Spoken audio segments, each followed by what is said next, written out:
My name is Elias, and I am a fisherman from the northern village of Willowmere. Our village sits in a frozen valley wrapped in dark pine forests and long winters that seem to stretch forever.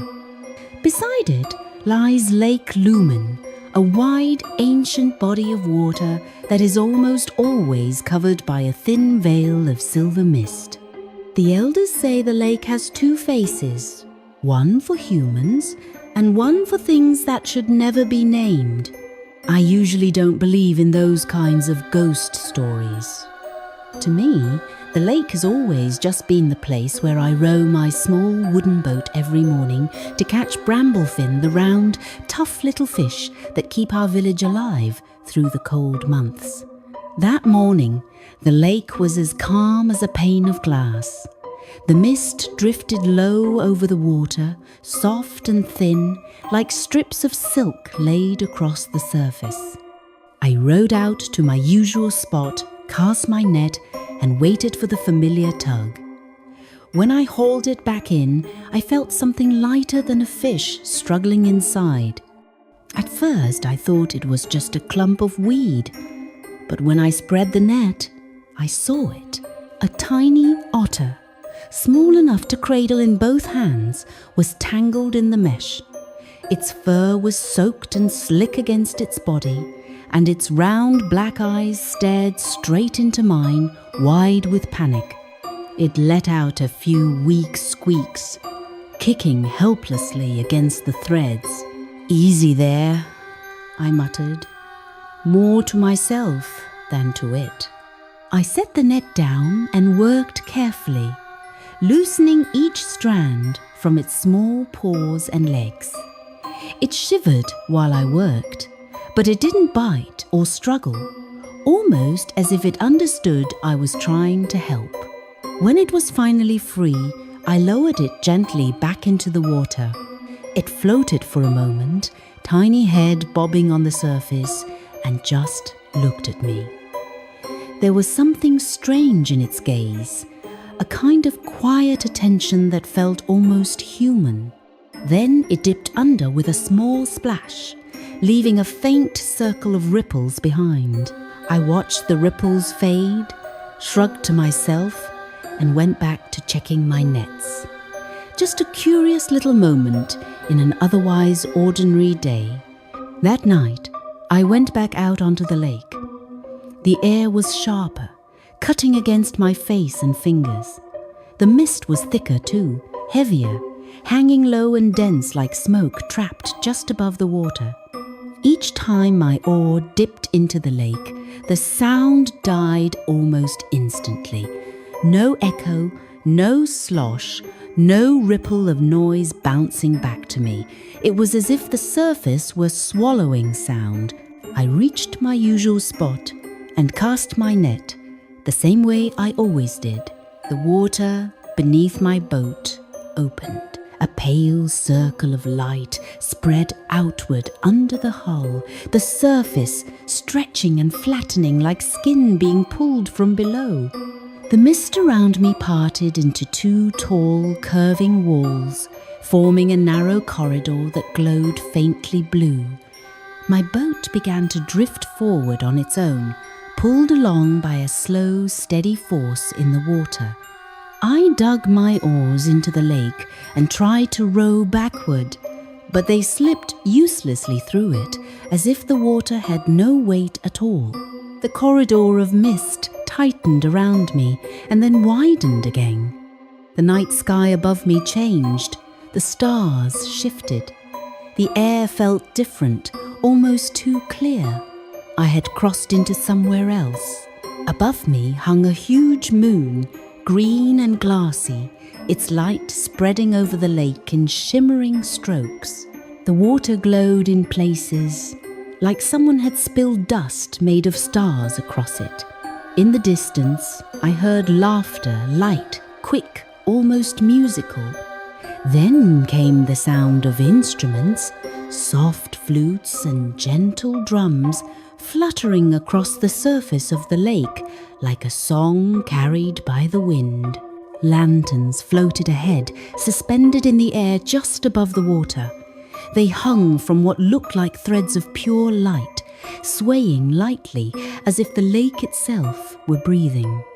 My boat bumped gently against a small wooden dock, and I grabbed the edge to steady myself. That was when I saw them. A fox stood at the end of the dock, wearing a long knitted scarf wrapped around its neck, steam rising from the cup of tea it held between its paws. A rabbit in a round fur hat pushed a cart loaded with glowing carrots. A porcupine sat on a nearby raft, plucking at a harp strung with shining strands that chimed like crystal. 3 black bears, each with an instrument, a violin, a drum, and a flute, played a slow, winding tune that tangled with the mist. A squirrel the size of a cat leapt onto the edge of my boat, its tail flicking excitedly. "Welcome," it chirped. "You arrived just in time. Tonight is the night of the Mist Festival." Before I could think of anything to say, it grabbed my sleeve and tugged. My feet found the dock, and suddenly I was standing in the middle of a floating market built from rafts and wooden platforms, all drifting together on the glowing water. They led me to a long table set on a raft bigger than any boat I had ever seen. The surface was covered in dried golden moss that looked like velvet under the lantern light. Creatures of every kind were seated along it: foxes, rabbits, squirrels, a raccoon or two, a beaver, an owl perched on the back of a chair, even a badger with small round spectacles balanced on its nose. They parted to make room for me like I had been expected all along. On the table lay dishes I could barely recognize as food. There was bread the color of sunlight, its crust shining as if brushed with liquid gold, blue mushrooms that chimed softly when someone bit into them, bowls of tiny purple berries that burst into faint sparks of light when they touched the tongue, drifting up into the air before they faded to nothing. A deep green soup that shimmered like the surface of the sea under a full moon. Cups of tea that sent up small puffs of steam, shaped like butterflies, fluttering briefly before they disappeared. The scent around me was warm and bright and strange: honey, fruit, pine, something floral and distant like a memory of summer in the middle of winter. The bears' music grew richer, threads of melody twisting together. When I took a sip of tea, something changed. I didn't just hear the music anymore, I saw it. Purple and gold ribbons of sound drifted through the air, curling over the table, wrapping around my arms and shoulders. The fox next to me laughed at the way my eyes widened, then clinked its cup gently against mine.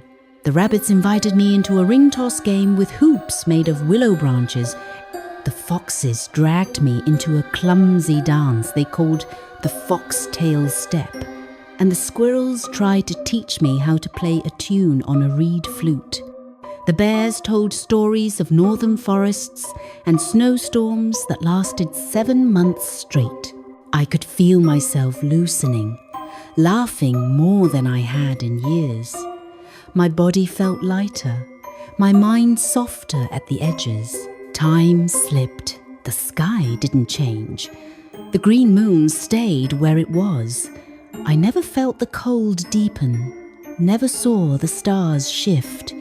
Everything held in one bright, endless moment, stretched just long enough to make me forget there had ever been anything else. After the celebration had gone on for what felt like hours or perhaps days, the lanterns above the water began to change. The warm, golden glow faded into a pale, icy white, like the light of a winter moon. The music slowed, deepened, stretched, as if rising from the bottom of the lake. I didn't notice the shift at first. Everything had been so beautiful. It was easy not to question anything. A white fox approached me, its long scarf brushing the surface of the water, its eyes bright like twin crystals. "It is time," it said. I frowned. Time for what? It tilted its head, smiling with an almost sacred grace. Time for the weaving of the image, a ceremony reserved only for honoured guests. The rabbits bowed. The porcupine stopped its harp. Every creature in the floating market fell silent, as if someone had pressed a hand over the world's breath. I stood inside a circle of light, unable to tell whether I was being honoured or being offered. From the distance, glowing jellyfish drifted toward us, large as lanterns, rising into the air as though held by invisible threads. They arranged themselves in a perfect ring, forming a dome of blue light above my head. A black bear struck a deep drum. The sound echoed like a heartbeat buried under mountains. Then every creature, foxes, rabbits, squirrels, porcupines, beavers, owls, began to sing, not in any language I knew. It was ancient, elemental, half wind, half water. A lullaby and a spell woven together. The white fox stepped close, lifting a delicate glass cup filled with liquid that shimmered like starlight dissolved in water. "Elias," it said gently, as though it had known me for years. "Now you will show us the finest image of yourself." I stepped back. "I don't understand." A rabbit with a round hat smiled kindly. "Just look into the water. The lake reflects the best part of you, the part you truly desire." A crisp note from the porcupine's harp rang through the air. "We simply wish to keep that image," it whispered, "so we can weave it into our memory. It won't hurt," the white fox added softly, too softly. The softness of something that wants you to sleep before it begins a dangerous thing. The surface beneath my feet darkened, then brightened with pale blue light. It no longer reflected my real face. Instead, it showed the best version of me. Healthy skin, bright eyes, a confident smile, broader and stronger shoulders. A me that was perfect. A me that wasn't real. The creatures gasped in awe, like beholders of a sacred painting. The fox leaned close. "Beautiful! This is the image the lake will keep, and once it keeps it," it smiled, slow and curved, "you will never need to leave." A black bear placed a gentle but heavy paw on my shoulder. "If the lake keeps your finest image, you can live forever in this night, a night that never ends." I watched as rabbits laid threads of silver across the surface of the water. The threads glowed warm, soft, and terrifying, pulling the reflection upward as if separating my soul from my body. The ceremony was breathtaking and deeply, horribly wrong. As the porcupine played a trembling run of notes, I finally heard the words hidden beneath the melody. "Hold the image, hold the soul, those who stay shall stay no more." A chill slid down my spine. They weren't keeping a portrait. They were keeping me. The reflection in the water was no longer me at all. Its smile stretched too long, too slow, too eager. Silver threads tightened around my ankles, warm as blankets, soft as cobwebs, yet pulling me down, binding me gently and firmly. The white fox whispered like a cradle song, Do not fear, Elias. Just a moment more, and you will stay with us forever. The threads shone brighter. The reflection rose higher. My chest tightened. My breath stuttered. And then a soft, small sound broke through it all. A tap against the side of my boat. I turned. A small brown head peeked up from the edge of the dock. The little otter. Its eyes were wide, frantic, shining with urgency. Elias, move, now, I stared. You can speak? Not important, it barked. If you stay another second, you'll forget your own name. In that instant, the memory of the morning hit me the net, the cold fur, the tiny trembling body in my hands. You're the one I freed, I whispered. It nodded sharply. You saved me. Now I'm saving you. It grabbed my hand with its tiny paw. Don't listen to them. Listen to the real waves. Only the real waves can lead you home. I shut my eyes. Behind the spellbinding songs, behind the warm voices calling my name, behind the promise of endless joy, I listened. At first there was nothing but the hum of the ceremony. Then, faintly, I heard it a distant rhythm, a small but steady pulse. The true sound of Lake Lumen. I tore my legs free from the soft, clinging threads and stumbled back toward my boat.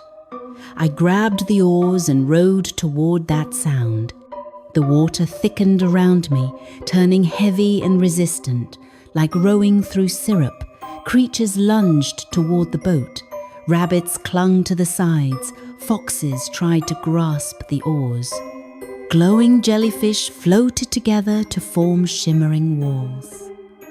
The music twisted into jagged notes that clawed at my thoughts, trying to pull me back, but I kept my focus on that faint, honest sound of waves on stone. The little otter swam beside me, pushing the boat with all its strength.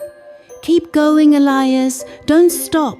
The mist crashed and swirled, dropping around us like falling curtains. The lake rumbled, a low, angry roar echoing from somewhere deep below. Then, suddenly, the front of my boat slammed into something solid. Wood cracked against rock. I opened my eyes. The green moon was gone.